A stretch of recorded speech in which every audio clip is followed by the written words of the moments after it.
Start. Learned Counsel for the District Cooperative Banks, however, submitted that the Reserve Bank of India must assure that the entire amount offered by the District Cooperative Banks for exchange after due verification in the form of demonetized notes will be duly replaced by commensurate amount of legal tender notes contemporaneously.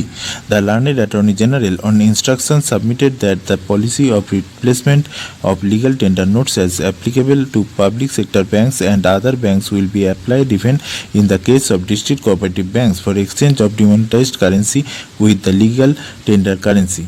We accept the assurance given by the Learned Attorney General in this behalf. Para.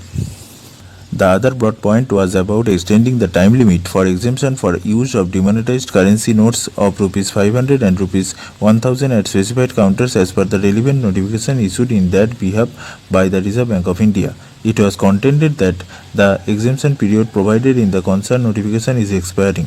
Hence, it will not be possible to deposit the demonetized notes at specified counters thereafter, even in case of emergency situation like hospitalization, travel by railway or air, etc. In our opinion, whether the exemption period should be extended or not must be best left to the judgment of the government of the day, with a hope that the government will be responsive and sensitive to the problems encountered by the common man.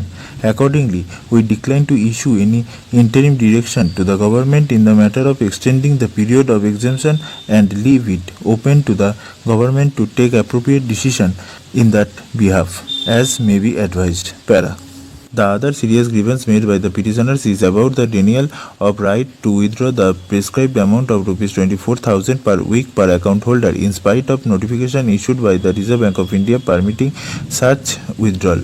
It was submitted that if the government has issued such notification after due consideration, it is obliged to ensure that its commitment made under the said notification is implemented without any exception. The ground reality, however, contents Learned Counsel is that the banks are refusing to pay full amount of Rs 24,000 per account holder per week on the ground of non-availability of enough volume of legal tender currency. According to the Learned Attorney General, the government has already made it amply clear that it would take around 50 days time to streamline the cash flow. That period is still too exhausted. He submits that as of now, the Reserve Bank of India has been able to infuse around Rs 5 lakh of the new legal tender notes in the form of Rs 500 and Rs 2000. That is almost over 40% of the amount of demonetized notes already deposited with the banks. Further, the authorities are working to the best of their ability to defuse the crisis of cash flow situation by printing new notes. Para. It is further submitted that for the nature of decision taken by the government to unearth the black money or unaccounted money and to dry up the terror fund and defeat the attempt of circulation of large-scale counterfeit currency, maintaining complete secrecy of such a decision was imperative.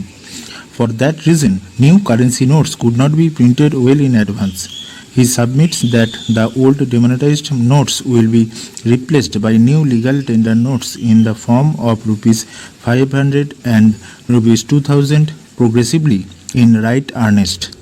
Considering the stand taken by the Learned Attorney General, we may commend to the authorities to fulfill their commitment made in terms of the stated notification permitting withdrawal of Rs 24,000 per account holder of the bank per week to the extent possible and review that decision periodically and take necessary corrective measures in that behalf. Stop.